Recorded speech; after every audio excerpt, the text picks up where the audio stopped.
வணக்கம். கல்லாமை அதிகாரத்தின் 7வது குறள். பல பேர் ரொம்ப அழகாக இருப்பாங்க, பார்க்குறதுக்கு ரொம்ப அழகாக இருப்பாங்க.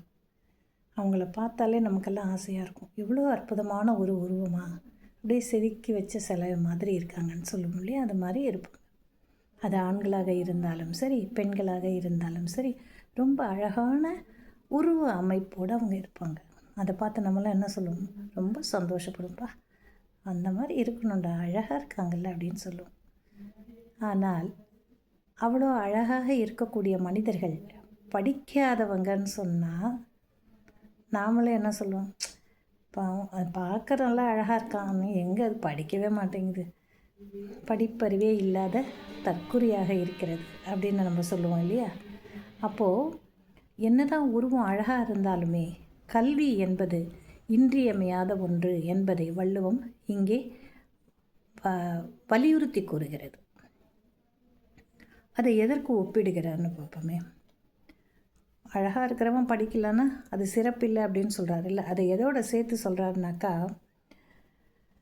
இந்த பானையெல்லாம் இருக்குல்ல, அது பார்க்குறதுக்கு அழகாக தான் இருக்கும். ஆனால் மண்ணில் செஞ்சது தானே, பொண்ணு இல்லைல்ல, அதனுடைய பொலிவு எப்படி இருக்கும்? அவ்வளோதான்.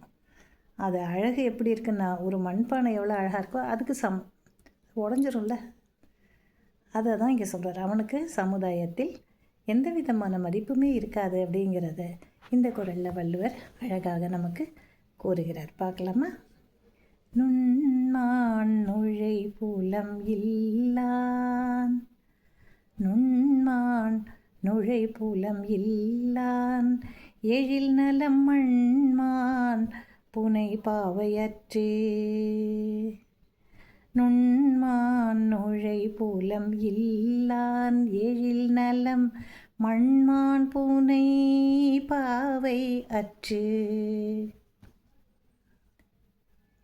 மிகுந்த அழகோடு இருக்கக்கூடிய ஒருவனுக்கு கல்வி அறிவு இல்லை என்றால் அவனுக்கு என்ன சமுதாயத்தில் இடம் இருக்கும்னாக்கா, ஒரு மண்ணால் ஒரு உருவம், பாவை உருவம் செய்து வைத்தால் அதற்கு என்ன மதிப்போ அவ்வளோதான், முடிஞ்சிருச்சு.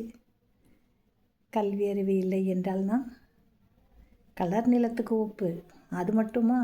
ஒரு மண்ணில் ஒரு அழகான ஒரு பெண் உருவத்தை செய்து வைத்தால் அதற்கு என்ன மதிப்பு இருக்கும்? ஒன்றுமே இல்லை. அதே மாதிரி தான் உனக்கும்.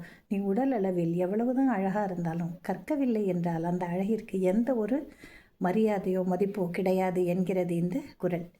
நன்றி. நாளை அடுத்த குறளில் நாம் மீண்டும் சந்திக்கலாம்.